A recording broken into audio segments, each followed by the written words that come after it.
Sounds of it.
That's right.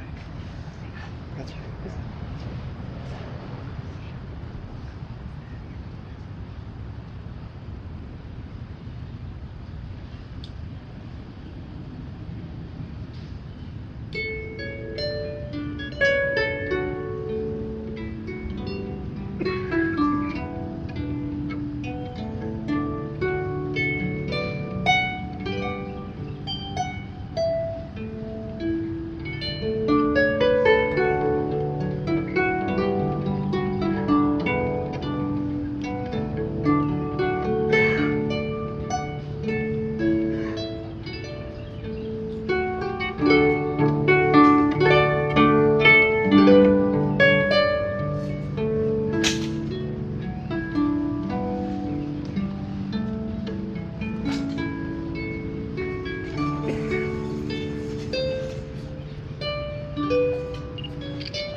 Good morning. Morning. I want to welcome all of us here in person and all who are joining us online. I trust you all found places to park, and including those online. Everyone knows where the bathroom is. And after the ceremony, I'm going to invite you to pick up your chairs and take them to the backyard, where there will be a wonderful gumbo feast. And there are many, many tables, but absolutely no chairs. So bring your chair. Got it? And this is being live streamed and recorded, so if you do not wish to appear on camera, do not walk in front of the camera. Before we go any further, I want to acknowledge those who could not be here with us in person today. They would be here if they could, but we must carry on with them online, specifically Shana's sister, Holly Norton, and her husband, Robbie Thomas. They are family. You're missed, but we love you, and we know you're here. And now, music. Oh, right. You're up.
We'll hear words, memories from those who knew him well. My name is Kate. I'm Sean's youngest sister. Just a little background about our family. My mom had 6 Louder, please. I'm sorry. Yes. Can you hear me now? I'm sorry. Thank you. All right. Sorry about that. A little background about our family. My mom had 5 kids in 6 years, so we were all very close. And Sean loved his job as being the eldest statesman of our family, as you can imagine. So I'm going to share a few thoughts today about Sean growing up. Sean, the Sean you know is the exact same Sean that we lived with, for better or worse. Sean didn't change that much. Our father was a Marine Corps fighter pilot, and Sean was always wanted to fly planes. He knew engine sound. He knew which plane was which from the engine sounds. He dressed as a pilot and loved wearing the flight jacket. I'm sure you all know the flight jacket that I'm referring to. His dream did come true when he received the ROTC scholarship and was allowed to go to any school he got accepted to. He chose Tulane. Sean was a great reader. His tastes eclectic, anything he could get his hands on. He began reading at 3, and by 5, the nuns at the school sent him to the 6th grade to read to the 6th graders. Shame for the 6th graders, pride for Sean. My mom would swear that Sean read War and Peace at 5 years old. The kiddie books weren't cutting it anymore. Sean went to special schools after we moved to Annandale, Virginia. He needed to be challenged. He stayed in the GT schools until middle school, where he was with the regular people. One of the generous things about our parents was their love of animals, except cats. No cats. Sean did what any kid did. He brought home snakes. Not stray dogs or turtles, no, snakes. To support his love of snakes, my parents enrolled him in a snake club through the public library, and he found and collected. One day, a 6-foot black rat snake got lost in our station wagon. It was named Sergeant Pepper. The people across the street were moving, and the mover saw us tearing through the car and came over and said, "What are you looking for?" And my mom said, "A 6-foot snake." And they looked at my mom and said, "Sell the car." We would have escaped snakes in the house throughout our lives, in the toilets, in the beds, anywhere, hanging from the ceilings, anywhere, until Sean left for college. His politics were in conflict with our conservative parents. When Sean was home from college, he would argue, and argue with our dad in particular. Sean had strong arguments, and our dad's tactic was not to engage after a time. But hearing Sean, I realized we could all have our own opinions and forge our own path. One day we were out playing, and I got hit in the head with a golf club. I was knocked unconscious, and when I came to, I put my hand to my head and looked at it, blood everywhere. I was maybe 7 years old. I ran home to my sister who'd hit me in the head, yelling, "Don't tell Mom! Don't tell Mom!" I got to the house. Sean was reading, and he jumped into action. He told Pat, "Get the towels, Brian, get some water, and go get Mom." And he was our incident commander at our house. He really, really liked being in charge. For whatever reason, Sean and I had a friendship, oldest and youngest. It may have been that we both left the area after college. We both had wanderlust. He visited me in college. He came to my homes in Miami and Key Largo. When he and Shana would visit DC, they'd stay with me in Baltimore. They got to know my kids, and my kids loved them. To keep the connection, Flat Stanley was sent to Austin and sent back to our house to share his adventure. They talked to my kids about places to visit, adventures to be had. My kids loved that. They were treated as equals, and my girls treasured those visits and loved their aunt and uncle. But the best thing about Sean, the very best, was his love for Shana. The way they looked at each other and saw each other is rare. A perfect union of respect, love, and admiration. Few have that one true love, but they did, and everyone was a part of it. When my daughter married in 2004, Sean and Shana were there. I remember Sean calling me and singing, "I'm going to a wedding, I'm going to a wedding." He was excited to be there, and that brought us so much joy. Little did us know it would be the last time. As we get older, there's so many last times, and you don't know they're even coming or happening at the moment. Looking back on that wedding weekend, every Kelly was there, with the exception of one nephew and his wife who had just had a baby. For the last time, we were all together, 5 siblings and their significant others, 9 nieces and nephews and their significant others, a huge party. It was a perfect last, if there is such a thing. So cheers to Sean and his beautiful and perfect life, but especially to Shana, who he loved with every part of his being.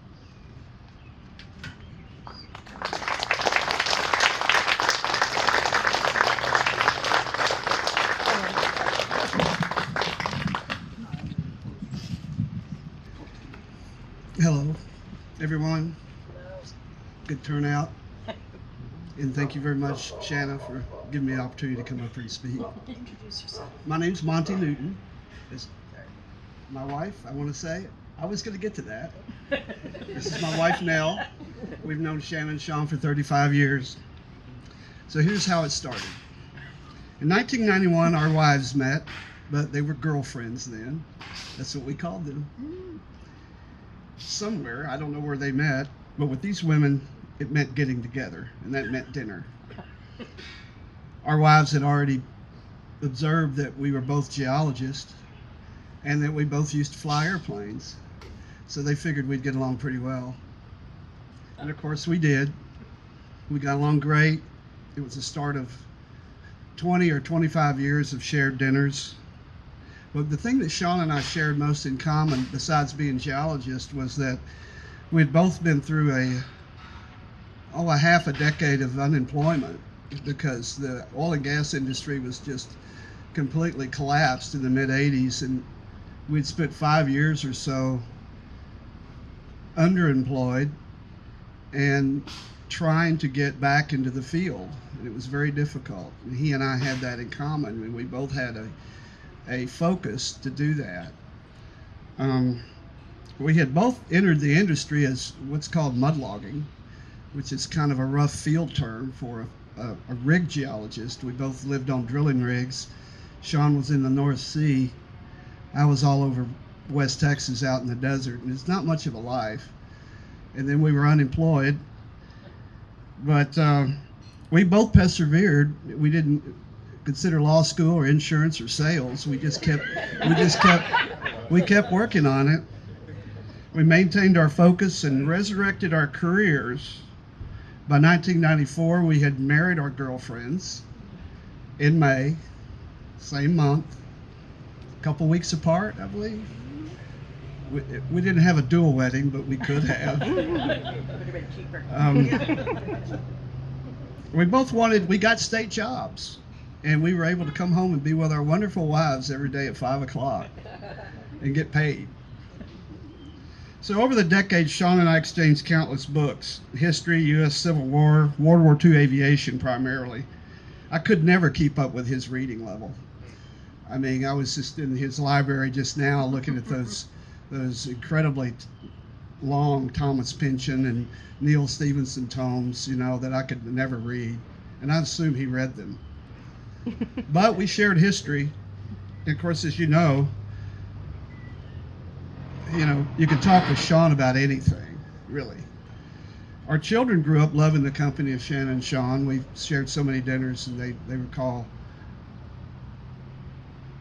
their family. They would both be here, but they're working. Sean and I would discuss anything, any subject, and he was never put off by the fact that I would change subjects frequently in conversation. We were both masters at random cross-talking over each other. Some people call that interrupting. But we kept on because we had a lot of material to cover. He was the highlight of any dinner party discussion, and he's the best storyteller I ever met. Now, speaking of storytelling, many of you may have known Mitch Mooney and his wonderful St. Patty's Day parties. He had one every year for at least 20 years running. And it was complete with Irish whiskey, corned beef, cabbage, potatoes, and a continual loop of The Quiet Man running on the television. And what became a popular thing was that Sean would tell this Irish priest joke. I'm not going to tell it, but I just can't do that. I can't do the Irish brogue. But it got so popular, people would actually show up at the party and say, "Has Sean told his joke yet?" No, not yet. And he'd wait till he got to good crowd, and then we'd all gather around and get to hear his joke. And it's one of those jokes that doesn't have just a kick butt punchline, but it's really funny. I think he kind of well, it helps to be Catholic, perhaps. Well, okay, I will. But I haven't heard it like 10 years. But this priest, an Irish priest, is supposed not to, he's not allowed to play golf on Sunday. But he decides it's going to be a beautiful day. It's what? I think it's Easter Sunday. It's Easter Sunday. Okay. So he decides to go play by himself because no one will know. And so St. Peter's talking to God and says, "Man, this is not good." And he says, "Okay, just hang on." So he hits the ball and he hits a hole-in-one. And of course the guy's jumping up and down like, "Oh gosh, this is the most wonderful thing." And then he hits par two, a two on the next one, then he hits another hole-in-one, and God's making this happen, you know. And of course St. Peter said, "What are you doing?" And the guy's just jumping up and down. He's so happy. It's the best day of his life. And she says, "What are you doing, God? Giving him this kind of day?" And he says, "Who's he going to tell?" But Sean could really tell that. Okay, thank you. So Thank you. I wasn't going to tell that joke. But anyway, I want to say I considered Sean a man of a first-rate mind. He was a good talker and he was a good listener. He was open-minded, liberal, and kind. He held our personal covenant of friendship and respect. And he adored his wife. He cherished his friends and he loved his South Austin neighborhood. We all miss him very much. Thank you so much for being here.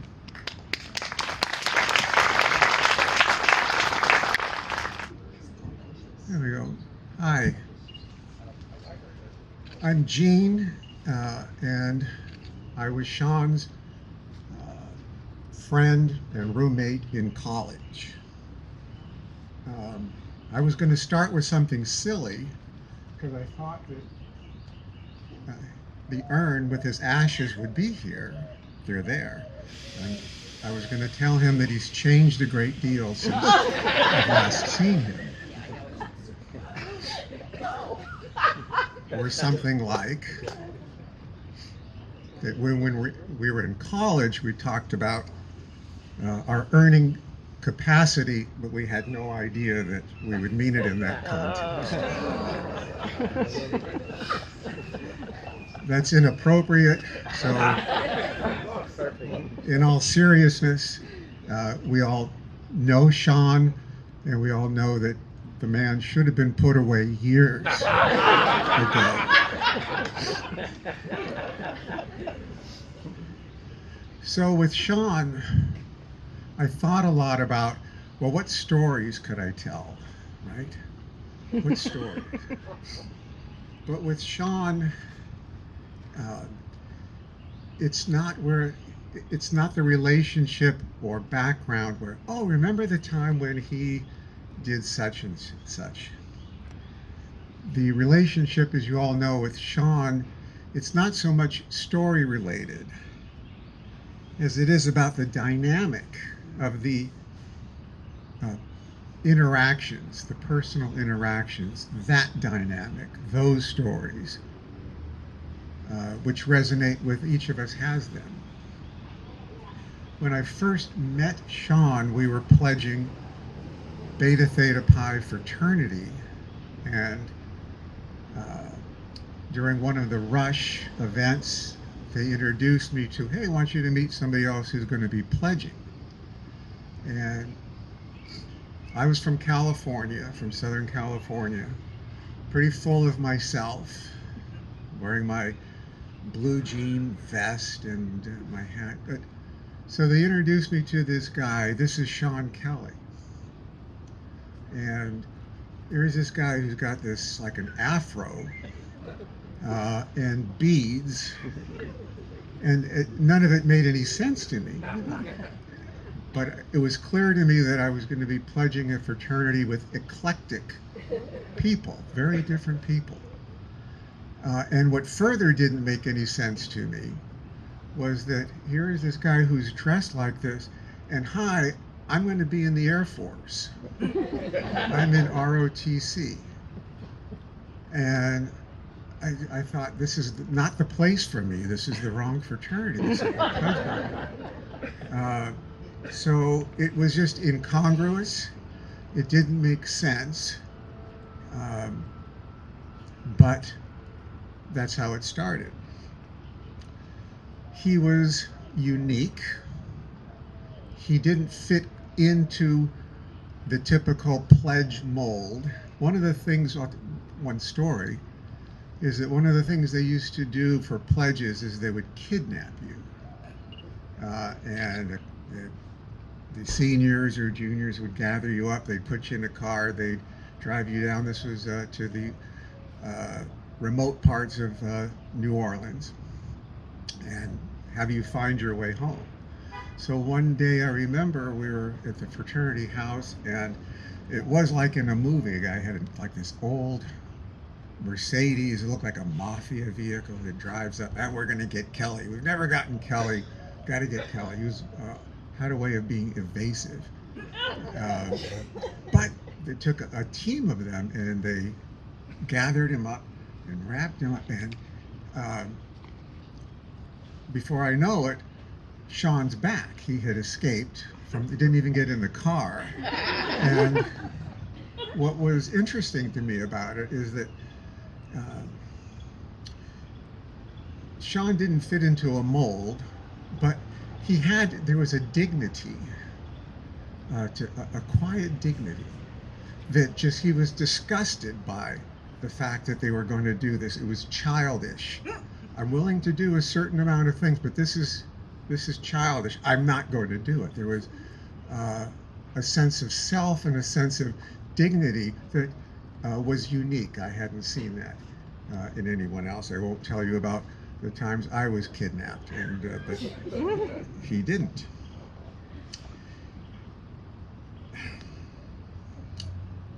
He, as I got to know him in the freshman year, adored his parents, his family. They were central to him. He honored his father. He wanted to be a fighter pilot. He wanted, I believe, his father, Tom, flew the Phantom, if I recall.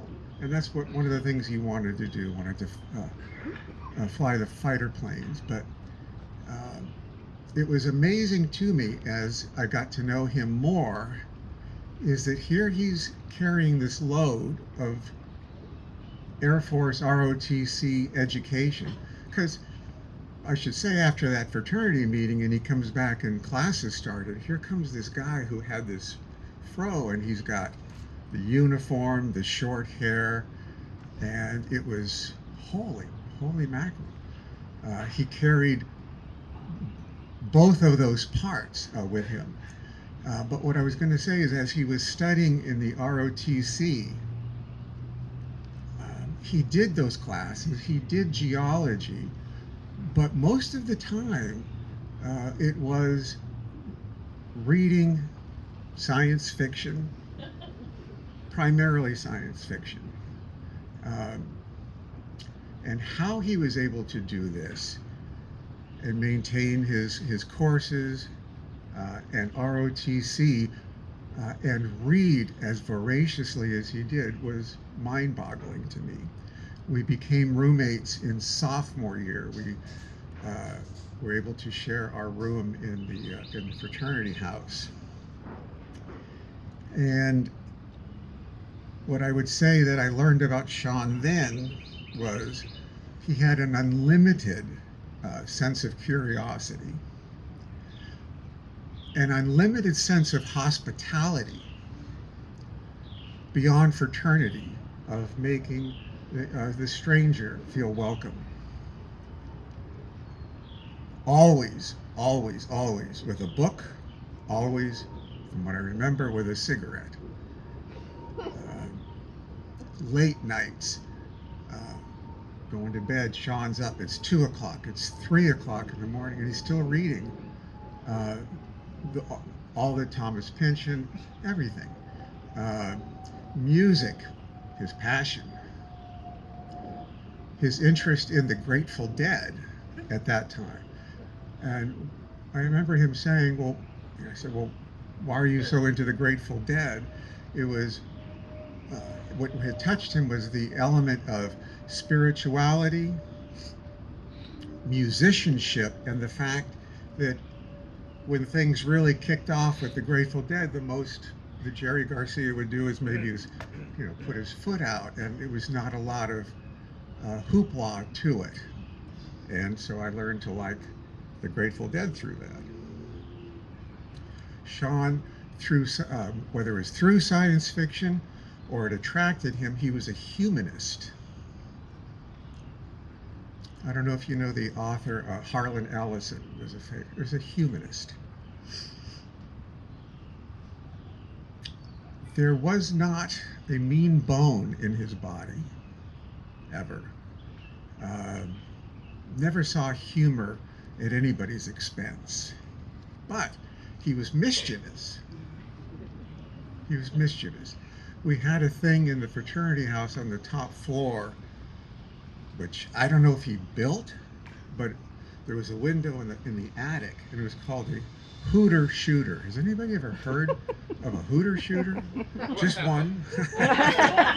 So what that was is a large funnel that was then attached to a couple of surgical tubes that were somehow secured to the wall, and then you'd pull this thing all the way back with tremendous force, and you'd shoot whatever, balloons or eggs or something. And that was Sean's joy, was pummeling the Pike, the Pike fraternity house that had a fire truck. But that was the extent of if there was any kind of roguishness, it was that. We became very, very, very close.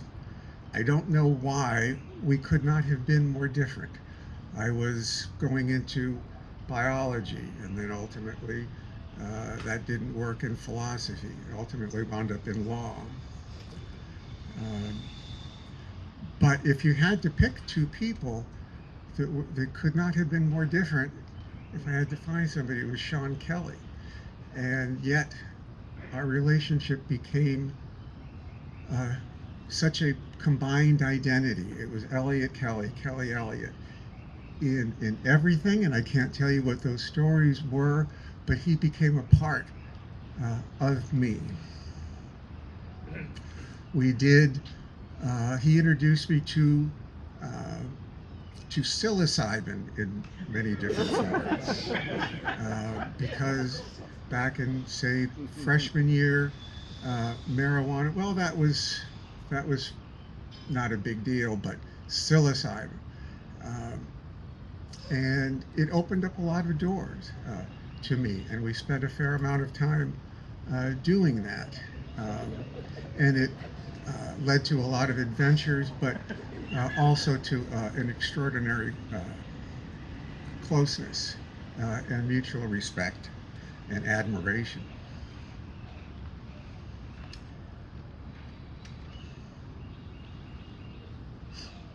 His love of geology and the Air Force was only surpassed by his love of music and science fiction and reading and getting to know people.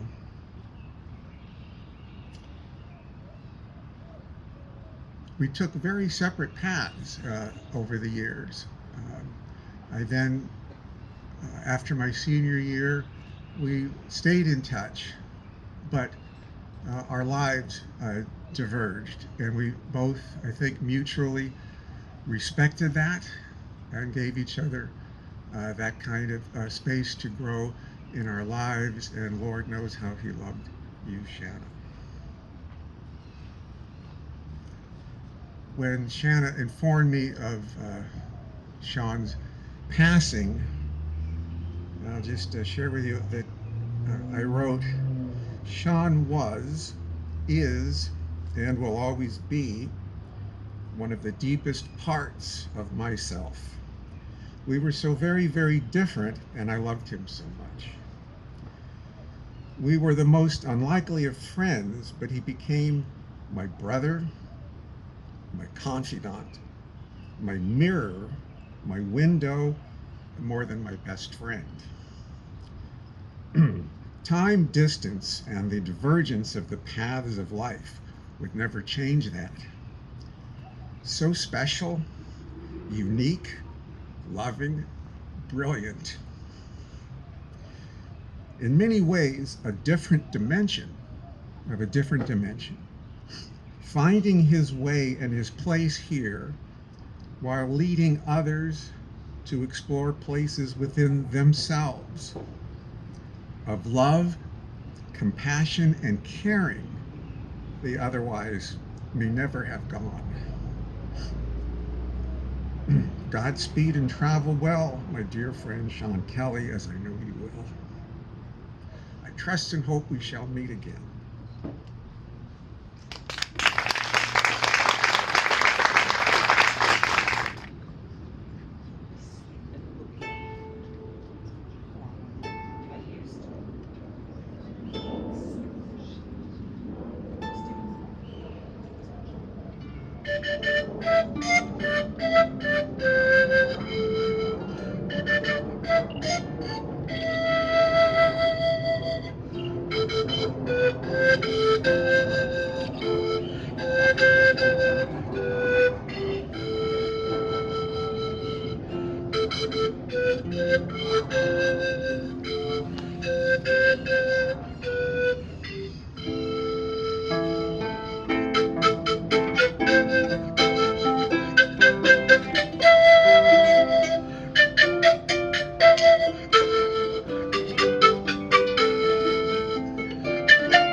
the tempest.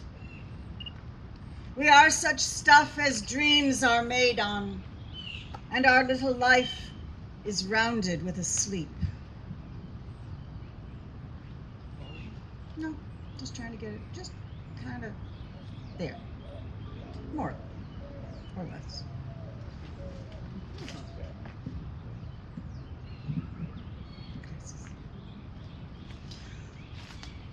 Oh, my friend, you are gone.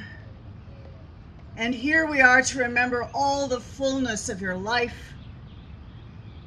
May you now give me the grace and courage to eulogize you well. As not as big as medium-sized Jock, but bigger than wee Jock, Jock would say, "Oh, whaley, whaley, whaley, a big job is gone, and a fine one at that."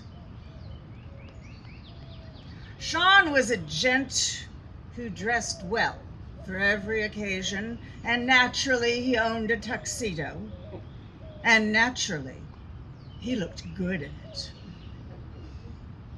Shana reminded me how in 1991 she and I got to chatting about our bows, and we noticed that they were both oil and gas geologists. And they were both pilots. And they were both charming and witty. We planned a double date, figuring that either the two of them would get along very well, or we would show up 1-2 timing cad.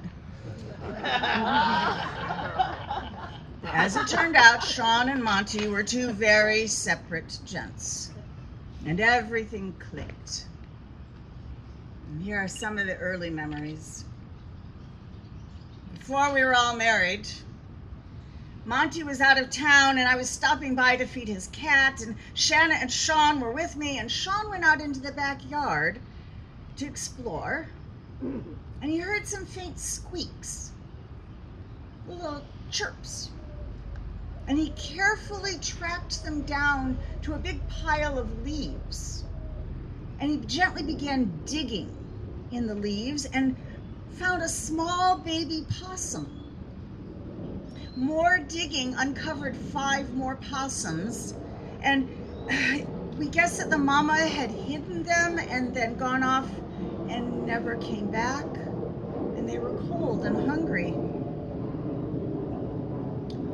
As he extracted each little possum, he would stuff it into the pocket of his Oxford cloth shirt. And soon there were 6 little tails curling out over the top. Because, being marsupials, they felt secure in a pocket. And they rode to the animal rescue place quietly. And that was classic Sean. Who else would have been so curious to go explore that sound and track it down, and then known to go digging? It was evident to anyone who looked at them that he was completely in love with Shana. He was a romantic in his bones, and their engagement announcement took the form of Shakespeare's Sonnet 116. Let me not to the marriage of true minds admit impediments. Love is not love, which alters when it alteration finds.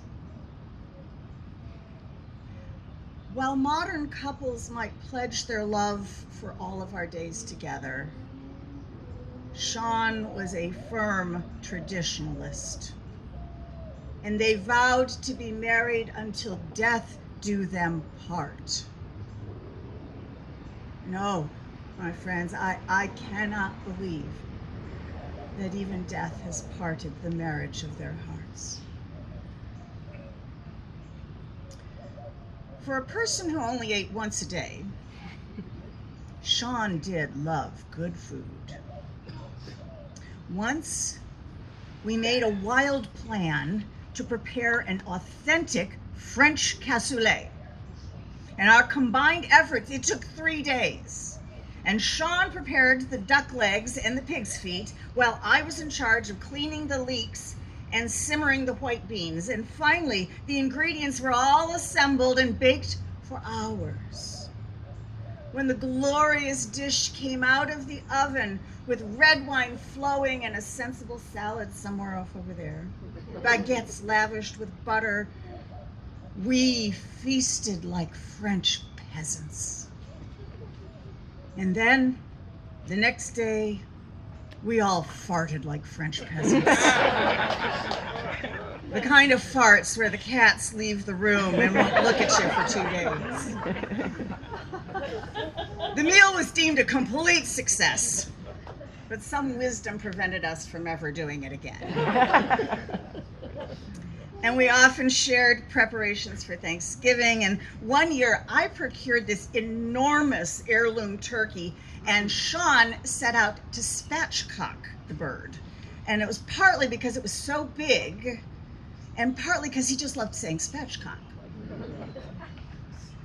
Now this critter had spent months roaming around pastures and had built up substantial muscles and bone. And in the process of cutting out the backbone, which became a wrestling match, and then in one horrifying moment, Sean's 12-inch Wursthof chef's knife snapped in half. At first, there was swearing that pinned back the ears of his in-laws. But then there was nothing left to do but laugh and carry on. When they joined Holly and Robbie to celebrate Robert Burns' birthday with food and poetry, Sean wrote haggis haiku. Here's to Robbie Burns, how shall we celebrate? Mash a sheep's innards. Heart, liver, and lungs, I don't think there is enough whiskey in the world. Here's to Robbie Burns. God, I hope that's just gristle. Thank God there's whiskey. Of course he completed the New York Times crossword puzzle every day, including Sunday. He felt the Sunday puzzle was the easiest. And of course he did it in ink. Pencils were for weenies. As we've heard, Sean read far and wide, Thomas Pynchon, Terry Pratchett, and everything in between. And you might have seen him sitting sentry on the ledge at the corner of Bolden and Post Oak, reading under the streetlight. His neighborhood name was The Reader. The week before he died, he was spent at the Texas Book Festival, enjoying readings by John Scalzi and Martha Wells. If you ever discussed books with him, you knew he wasn't a snobby boor about it. It was just because he really, really liked to read. Now, despite a childhood deprived of cats, Sean loved cats, and he admired them for being exactly cats. He named a large white cat Raoul de la Perla Pinpin, a character from Thomas Pynchon's Gravity's Rainbow. And most of the household cats arrived missing an eye. There was One-Eyed Jack, and then Socks, not so named for her little white toes, but because of the empty eye socket. If he visited your home, Sean would want to meet your cat and would praise it the way other people might say nice things about your children. He came back from being introduced to my mother's cat and pronounced, "That Joey, he's a hell of a cat." High praise indeed. Dear ones, there is now a Sean-shaped hole in our lives. It is the price we pay for having met and loved and laughed with this remarkable man. He gave himself to the arts, to his friends, to his community, but mostly he gave himself to his beloved wife. His devotion to Shana was pure and complete.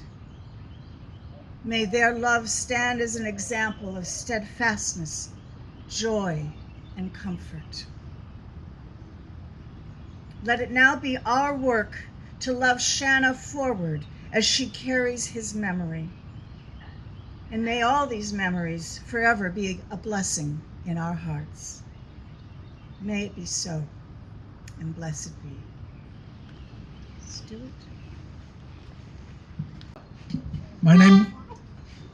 Thank you. My name is Stuart Hampton, and I've been a friend and neighbour of Sean's for over 30 years, and someone spoke of his mischievousness.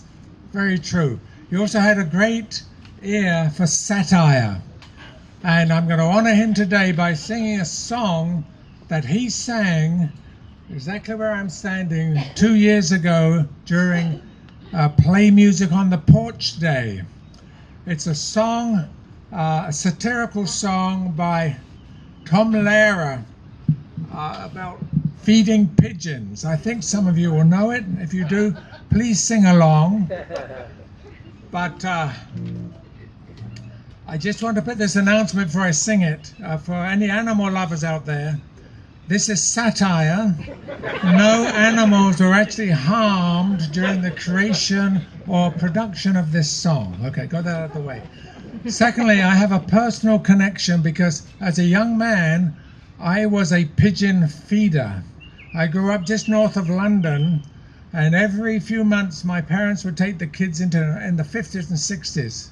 Unbelievable. Anyway, my parents would take the kids into town and we'd go to Trafalgar Square. And in Trafalgar Square there were thousands and thousands of pigeons and scores of people feeding them.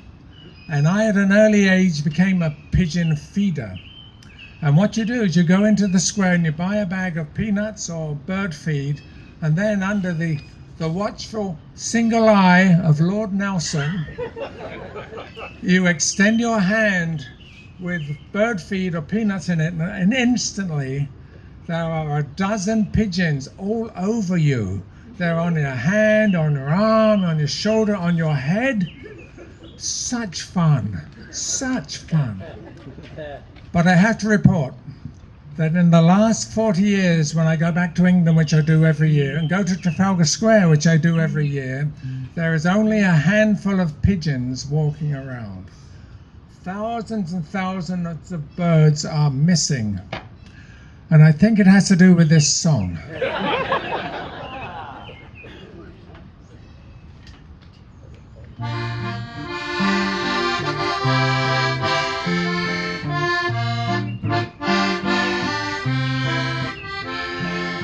Spring is here, spring is here. Life is skittles and life is beer. I think the loveliest time of the year is the spring. I do, don't you, that you do. But there's one thing that makes spring complete for me, and makes every Sunday a treat for me. All the world seems in tune on a spring afternoon, when we're poisoning pigeons in the park. Every Sunday you'll see my sweetheart and me as we poison the pigeons in the park. When they see us coming, the birdies all try and hide, but they still go for peanuts when coated with cyanide. The sun shining bright, everything seems alright when we're poisoning pigeons in the park.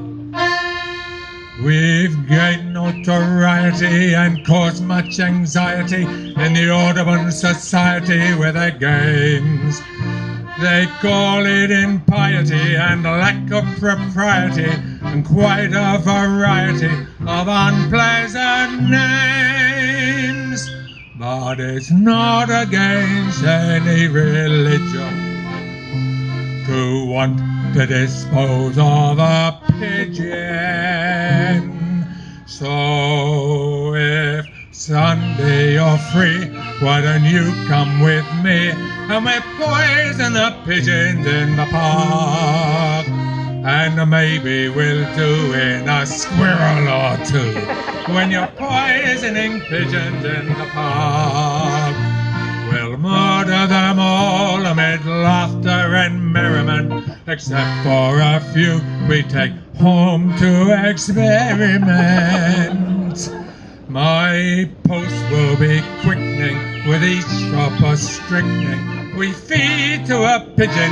It just takes a smidgen to poison a pigeon in the park.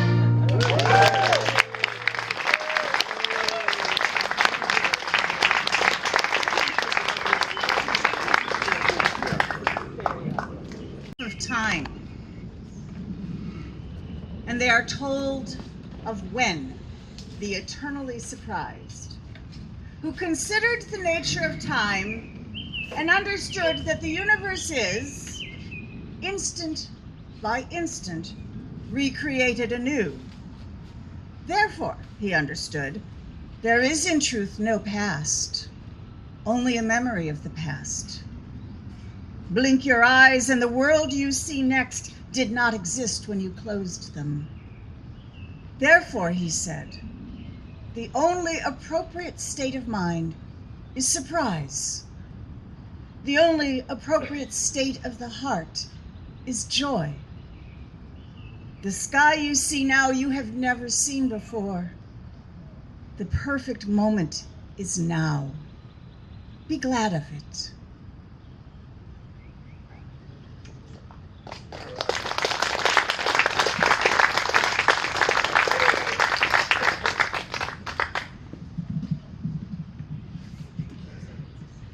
Okay, yes. Now, many of you received the handout. We are getting ready for the sing-along portion. And remember, afterwards, you carry your chairs to the back.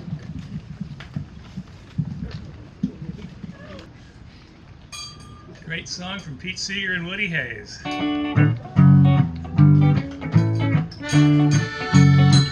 If I had a hammer, I'd hammer in the morning, I'd hammer in the evening, all over this land.